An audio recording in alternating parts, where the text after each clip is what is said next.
Granat macam apa itu kau Dun? Luar biasa sekali, tapi LGA di sana tumbang karena ulahnya sendiri. Ada pertahanan yang coba untuk dilululantakan oleh tim Evil Divine. Meskipun triknya tumbang oleh seorang Kucai, tapi kali ini masih bisa diselamatkan seharusnya Bung Jaila. Yes, masih bisa diselamatkan. Sementara itu dari belakang ada teman-teman dari Onyx juga yang coba untuk menjadi orang ketiga dan coba menghujani granat ke daerah atas. Kali ini Frozen Grenade juga sudah dilemparkan. Secara sedikit demi sedikit sudah mulai terkikis. Damage dari tim Onyx ke arah teman-teman EVOS kali ini sudah mulai dirasakan, di mana dua orang sudah melakukan drop kali ini. Di Abax dan juga Mr. 05 bakal coba untuk masuk ke zona selanjutnya. Yes, yang mana Mr. 05 harus sudah tumbangkan. Sementara rupanya dua orang dari tim Evil Divine kali ini sudah berhasil turun menuju ke arah bawah. Gak ada pelontar tapi malah Ziggy aja tumbang terkena granat dari seorang Bion. Justru kali ini Onyx Oli punya tumbang di posisi ke-6 masih bisa bertahan dan gua nggak ngelihat. Tanpa berlama-lama lagi pesawatnya sudah mulai terbang dan kita akan menyaksikan pertempuran terakhir pada malam hari ini Bung Skyla. Yes, ini bakal menjadi pertempuran untuk menentukan siapa yang bakal menjadi raja untuk hari pertama. Karena kita ketahuin biasanya Onyx Olympus mereka itu benar-benar bisa merajai day pertama gitu. Dan kalau kita ngeliat dari segi standing memang mereka nggak ketinggalan jauh, tapi apakah mereka bisa mengulangi kesempatan yang sama gitu kan? Ya bedanya ya memang mereka nggak ngebuka hari ini dengan buyah gitu loh. Itu mereka dia. dapat kesulitan di round pertama tadi, tapi kali ini masih dengan skenario seperti biasanya. GPX membagi posisi di area 13 house, tapi lagi-lagi terjadi kali ini RRQ Hide turun di tempat yang sama lagi. Okanernya sudah tumbang di sana, bakal coba dibalaskan karena Joan dan juga Kasih bahkan dengan shotgun minnya berhasil menumbangkan lawannya. Ini dia Bapak Jumpsuit Indonesia. Joan masih melakukan predik tapi Arab di sana harus ada tumbangkan. Joan mendapatkan jumpsuit tapi malah dibalikan keadaannya Bung Skyla. TCE atau Tang City Esports berhasil sekali lagi mengatakan bahwa mereka adalah raja dari Brasilia rumah 7 Bigan. Mereka tidak terkalahkan dan mereka bakal mengulangi hal yang sama lagi. Siapapun yang akan datang akan tetap mereka jamu Bigan. Jadi kalau kita lihat sebenarnya udah ada satu penggunaan yang sangat bagus dari teman-teman RRQ ID, di mana mereka walaupun terkena down satu orang tapi setidaknya mereka berhasil membalikan keadaan dengan menjadi 3 lawan 3. Tapi pergerakan dari Tang City sendiri itu bagus banget. Ada yang dari depan, ada yang dari belakang. Sehingga fokus dari RRQ ID itu benar-benar terpecahkan. Dan ketika sudah pecah, akhirnya berhasil di finishing oleh Tang City Esports dengan sangat baik gitu kan.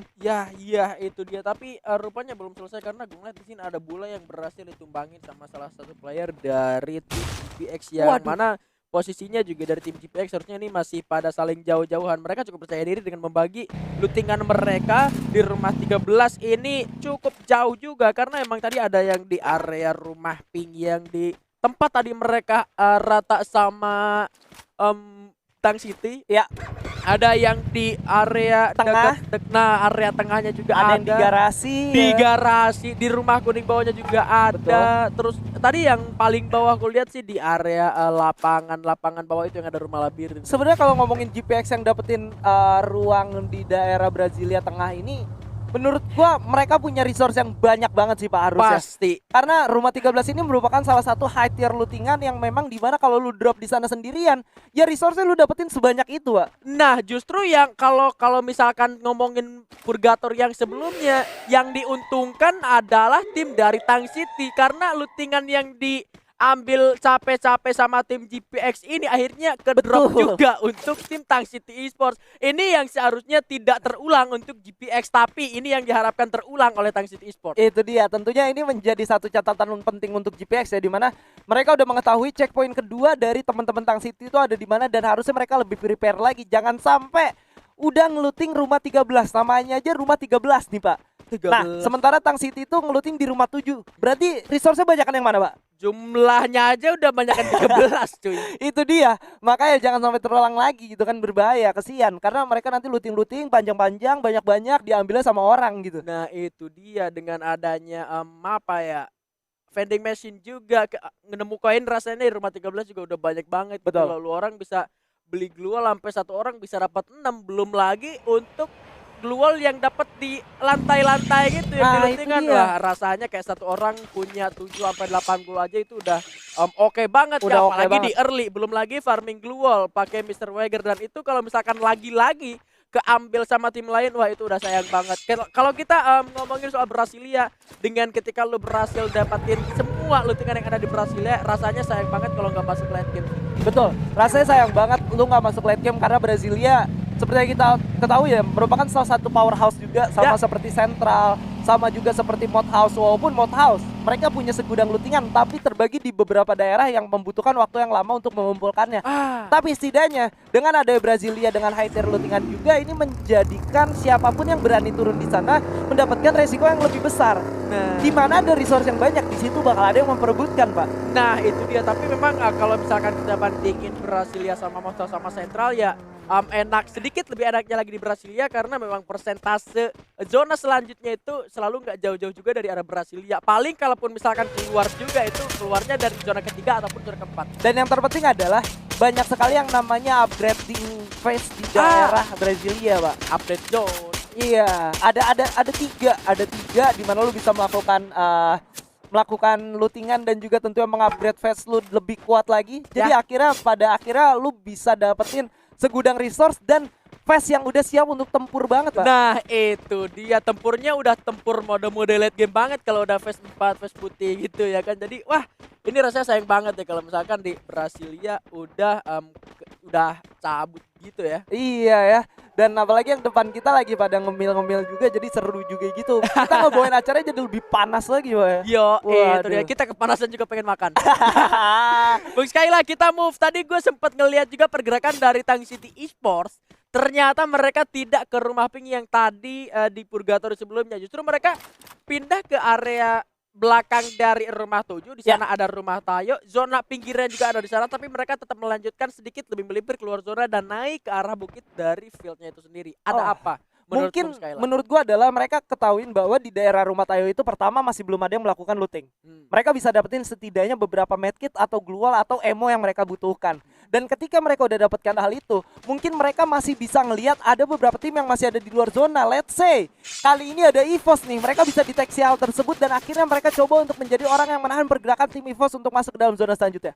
Karena memang Riz tadi sempat melepaskan tembakan juga. Ini artinya satu informasi sudah diberikan pasti oleh seorang Riz kalau di belakang ada tim yang masih ada di luar zona dan tidak menutup kemungkinan gitu kalau misalkan mereka nyangka itu adalah tim EVOS, ya bisa jadi karena emang tim yang ngedrop di arah atas ya siapa lagi di Motos kalau bukan EVOS yang biasa melakukan rotasi ke sana kalau misalkan zonanya nggak ada di sana. Dan kita kali sudah melihat ada Kapten Force yang berhasil mendapatkan 6 kill. Ini dari tadi MVP-nya nggak jauh-jauh dari 6 kill juga ya Pak ya? 6 kill, belum Dut ada aja yang lebih ya? Iya, Dut aja 2 kali 6 kill. Ada yang 7 gak sih? Kayaknya 6, 5, 4 ya kalau nggak Tadi salah. dari Onyx juga 6 deh kalau nggak Iya, waduh, ini ada apa dengan angka 6? Kalau kita kumpulin nih berarti 6-nya udah ada 3 kali. Wah, bahaya nih, Pak. 666. Waduh. Gaswat ini. Waduh. Gawat ini.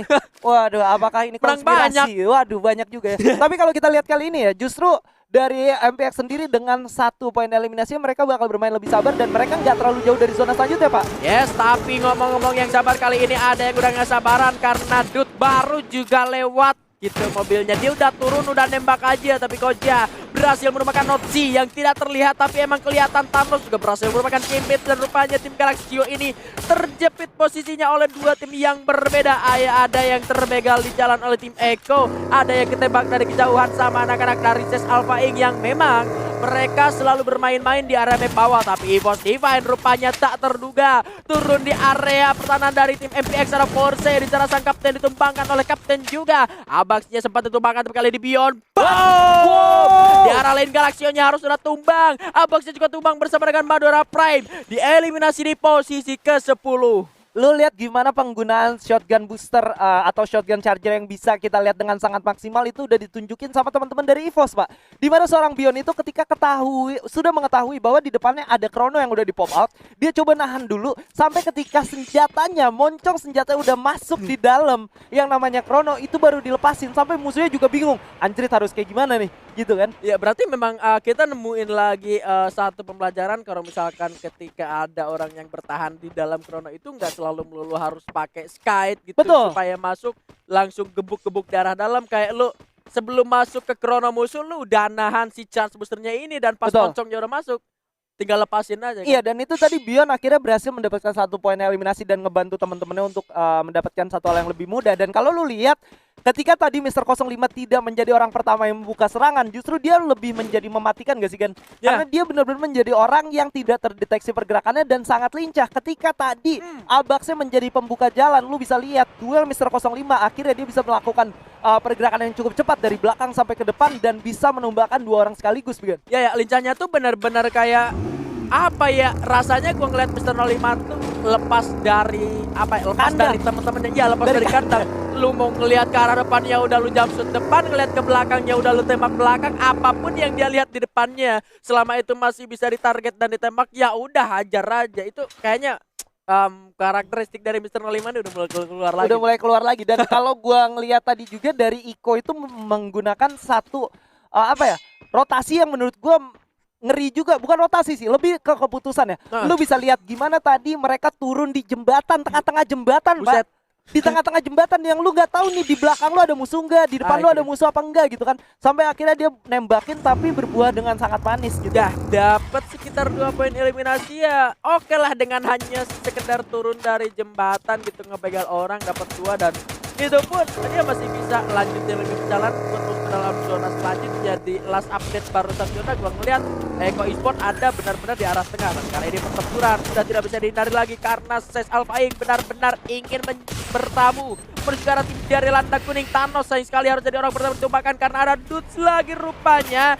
yang masih bisa melihat menuju ke arah pertemuan orang lain di arah dalam sana. Kali ini kita melihat ada 2 orang dari tim Ses Alpha Inc cukup kesulitan. Ada Fung sudah sangat-sangat menjerit yang kali ini sempat melemparkan satu granat. Ada Gare juga bersiap dengan granat yang akan dilemparkan ke arah dalam. Dixia masih akan shotgunnya dan di sana ada Fungnya harus benar bertumbangkan. EVOS datang mendengar sebuah pertempuran tapi masih belum mau turun juga. Tapi kali ini EVOS memutuskan untuk naik ke arah satu tower untuk bertahan, tapi malah ada orang di sana. Jojo benar-benar jadi target yang tidak terduga. Di arah atas ada Eko Esports yang memanfaatkan momentum Bung Syailah. Yes, ada Iko Esport yang coba menjadi third party, bahkan fourth party karena ada peperangan antara Onyx dan juga Iko. Maksud gua teman-teman dari SES tadi yang akhirnya membuat teman-teman Iko terpecahkan dan mereka ingin fokus ke satu arah aja. Tapi di lain sisi, EVOS dengan sangat mengejutkan coba untuk mengambil daerah atas tower yang dimana membagi menjadi 4 orang sekaligus di dalam satu kompon yang sama. Tapi kali ini, Heyu juga sudah berhasil knockdown oleh seorang Joker. Granat sudah mulai dilemparkan, menumbangkan Mr. Home juga, menyisakan 1 orang bahkan 2 aja. Tapi Iko nggak bakal tinggal diam karena mereka bakal masuk menjadi orang ketiga lagi dan lagi juga. Yes, belum selesai rupanya kali ini Lozi hanya tersisa sendirian. Eko Esports mendapatkan PR untuk menjaga segala sisi. Mereka punya kompon permanen, mereka punya sedikit grounding yang bisa dimanfaatkan. Di arah belakang ada First Riders, di bawahnya ada EVOS Divine dan juga Onyx Olympus dari sebelah kanan. Tidak menutup kemungkinan pergerakan dari GPX pun akan bisa menuju ke arah sana. Masih terus melepaskan tembakan menuju ke arah bawah dan zonanya Pak ada di Waduh. Dan kalau lu lihat sebenarnya ini menjadi kesulitan untuk teman-teman Sang Macan Putih dan juga Landa Kuning nih Pak. Dimana mereka harus sama-sama masuk ke dalam zona selanjutnya dan kalau mereka nggak bergerak dari sekarang ini bakal menjadi satu kesulitan. Sementara itu ketika mereka coba untuk masuk ke dalam zona selanjutnya harusnya Iko dan juga West Bandit udah siap untuk natapin mereka, Pak. Kali ini ada Tank City Sport juga dalam kesulitan. Riz di balik sebuah keluar masih bertahan, masih bisa menggulung medkitnya meskipun sudah hancur juga. Mr. Kepo, oh my god, tapi S-nya Riz berhasil didapatkan oleh Koja meskipun di ending oleh Souza. Sama-sama nekan kali ini. Lozi masih bisa nge-cancel kembali. Satu flashback cepat dilepaskan. Reload kembali senjatanya. Ada Mr. Kepo di arah dalam. Sementara di kejauhan sana juga masih ada yang terpantau kali ini. Souza bakal masuk dan kali ini Mr. Kepo akhirnya berhasil untuk ditumbangkan dan dipulangkan menuju ke arah lobby. Dan mereka bakal masuk ke dalam zona selanjutnya. Dari samping sebelah kanan masih tertahan 2 orang. Ada Bule dan juga Aksekoi yang bakal masuk juga. Bulenya berhasil tumbangkan. Aksekoi tersisa benar-benar sendirian. Tapi ada Justin yang sudah masuk sebuah gluol. Ektindir juga kali ini sudah mulai mementang menuju ke arah atas. Di arah atas benar-benar memang ada satu squad yang berhasil menumbangkan 2 orang bahkan 3 tumbang dari GPX Dos. Granat macam apa itu kau Dos? Luar biasa sekali, tapi LGA di sana tumbang karena ulahnya sendiri. Ada pertahanan yang coba untuk dilululantakan oleh tim EVOS Divine. Meskipun streaknya tumbang oleh seorang Kucai, tapi kali ini masih bisa diselamatkan seharusnya Mukjailah. Yes, masih bisa diselamatkan. Sementara itu dari belakang ada teman-teman dari Onyx juga yang coba untuk menjadi orang ketiga dan coba menghujani granat ke daerah atas. Kali ini Frozen Grenade juga sudah dilemparkan. Secara sedikit demi sedikit sudah mulai terkikis. Damage dari tim Onyx ke arah teman-teman EVOS kali ini sudah mulai dirasakan, di mana 2 orang sudah melakukan drop kali ini. Di Abax dan juga Mr. 05 bakal coba untuk masuk ke zona selanjutnya. Yes, yang mana Mr. 05 harus ditumbangkan. Sementara rupanya 2 orang dan tim EVOS Divine kali ini sudah berhasil turun menuju ke arah bawah. Gak ada pelontar tapi malah Ziggy aja tumbang terkena granat dari seorang Beyond. Justru kali ini Onyx Oli punya tumbang di posisi ke-6 masih bisa bertahan, dan gua nggak ngelihat adanya tembakan dari tim Eko Esports karena mereka benar-benar harus fokus juga menuju ke arah yang lain. GPX mengancam dari arah luar dan zonanya sudah sangat mengecil Mukjailah. Zona udah sangat mengecil, menyisakan 5 tim aja dan 15 orang yang masih hidup. Di antaranya ada EVOS Divine dan juga Iko, yang dimana mereka masih sama-sama lengkap 4 orang. Yang lainnya sudah mulai terpick off satu persatu. Ini bakal menjadi sangat penasaran. Apakah Iko bisa mengulangi kesuksesannya lagi untuk bermain di daerah Purgatory kali ini, Pak? Yes, Eko Esports bakal menahan pertahanan dari tim First Riders Eclipse dari arah belakang. Dudes, granat satu, boom. Masih belum berhasil mendapatkan korban, tapi mereka juga mendapatkan hadangan dari GPX bersama dengan EVOS Divine dari arah belakang. Ada Kojai yang benar-benar harus tertumbang di tangan seorang Justin dengan satu granatnya. Kucai masih belum bergerak. Sementara kali ini Dudes bakal ngeker terus granatnya menuju ke arah lawannya. Tersisa 1 granat saja dari seorang Dudes yang sudah dilontarkan dan tidak mendapatkan korban. Tinggal adu mekanik main Dudes, tapi Darko-nya tumbang dari belakang. Bahkan Justin berhasil merupakan Lozi. 1 orang tersisa Soja. Yang harus tumbang jangan di tangan Justin kali ini bakal masuk. Udah pecawan, ada Lexus tumbang, Kiba juga berhasil tumbangkan, dan kali ini menyisakan Kucai di arah dalam sendirian saja. Mr. 05 berhasil dapat 2 sekaligus. Beyond dari belakang dengan MQ9-nya benar-benar mengancam dan berhasil menumbangkan Dos, mengending West Bandits-nya di posisi keempat. Inikah harinya untuk EVOS? Kita melihat serinya berhasil tumbang seorang Justin. Masih ada Beyond tapi bola Justin berhasil menumbangkan 2 orang dari tim EVOS Divine. Masih ada Abax, masih berupaya, masih dapat, masih ada Devito di sana. Justru EVOS yang tumbang di posisi ketiga dan Kucai masih bertahan sendirian. My God! Congratulations for GPX berhasil mendapatkan buyanya pada round terakhir pada hari ini, Bigan, di mana mereka atau seorang Justin tadi berhasil menumbangkan teman-teman dari First Riders menggunakan 1 granatnya. Setelah itu selanjutnya